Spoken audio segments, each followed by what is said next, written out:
রাঙ্গুনিয়াত অগ্নিকাণ্ডে ক্ষতিগ্রস্ত ৩ পরিবারের ফাঁসি দিয়ে কাতার প্রবাসী রাঙ্গুনিয়া জাতীয়তাবাদী ফোরাম ইতারা তাৎক্ষণিক $2,00,000 নগদ অর্থ সহায়তা প্রদান করে এবং পর্যায়ক্রমে আরও সহায়তার আশ্বাস দেয়। ডিসেম্বরের 6 তারিখ উপজেলার ইসলামপুর ইউনিয়নের 6 নং ওয়ার্ডত শায়ের মোহাম্মদ ফারাদ এই অগ্নিকাণ্ডের ঘটনাগান ঘটতে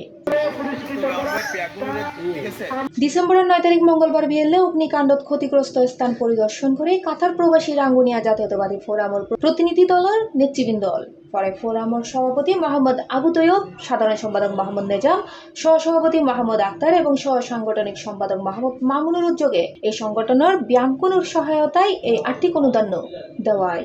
তাৎক্ষণিক আগুন লাগার সাথে সাথে আমি বর্তমান কাতার রাঙ্গুনিয়া জাতীয়তাবাদী ফোরামের সভাপতি আবু তৈয়ব ভাইয়ের সাথে যোগাযোগ হয়। নেজাম ভাই একজন বিশিষ্ট ব্যবসায়ী দানবীর, ওনার সাথে যোগাযোগ হয়। মামুন সহ, আক্তার ভাই, শাহাদাত সহ আরও অনেক, আমাদের জসিম সহ, নিয়ামত সহ অনেক জনের সাথে যোগাযোগের মাধ্যমে এখানে অনুদানের জন্য অসহায় পরিবারকে পাশে সার্বিক সহযোগিতা করার জন্য আমি তাদেরকে আহ্বান জানাই।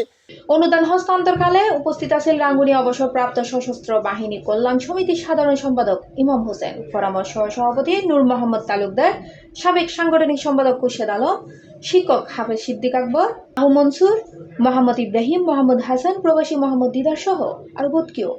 ওনারা কাতার প্রবাসী এবং আমাদের সশস্ত্র বাহিনী বিভাগের যারা অবসরপ্রাপ্ত আছেন দায়িত্ব, এরা এসে আমাদেরকে সাহায্য সহযোগিতা করতেছে। সেজন্য আমার সমাজের পক্ষ থেকে এবং অত্র পরিবারগুলোর পক্ষ থেকে আন্তরিক ধন্যবাদ, মোবারকবাদ। আরও আমাদের ধনাঢ্য ব্যক্তি, এলাকা এবং দেশে বিদেশে যারা আছেন, আপনারাও এদের মতো মানবিক কাজে এসে এই অসহায় মানুষগুলোর পাশে আপনারা দাঁড়াবেন। আমি এই কাতার প্রবাসী ভাইয়েরা যারা আপনাদের এই সহযোগিতায় এগিয়ে এসেছেন, আমি অত্র এলাকার সকলকে বলবো যে আমাদের প্রবাসী ভাইদেরকে তাদের জন্য দোয়া করার জন্য। জনসাধারণ, নেতৃত্বস্থানীয় বর্গবৃন্দ এবং বাংলাদেশ জাতীয়তাবাদী দলের সর্বস্তরের নেতাকর্মীরা তাদের অক্লান্ত পরিশ্রম এবং সহযোগিতায় আমরা চেষ্টা করতেছি তাদেরকে আবার সেই আগের মতো পুনরায় দাঁড় করানোর জন্য। হৈরাহির এর আগেও উপজেলা প্রশাসন সহ বিভিন্ন সংগঠন ক্ষতিগ্রস্ত এই পরিবারকে ফাঁসি দিয়ে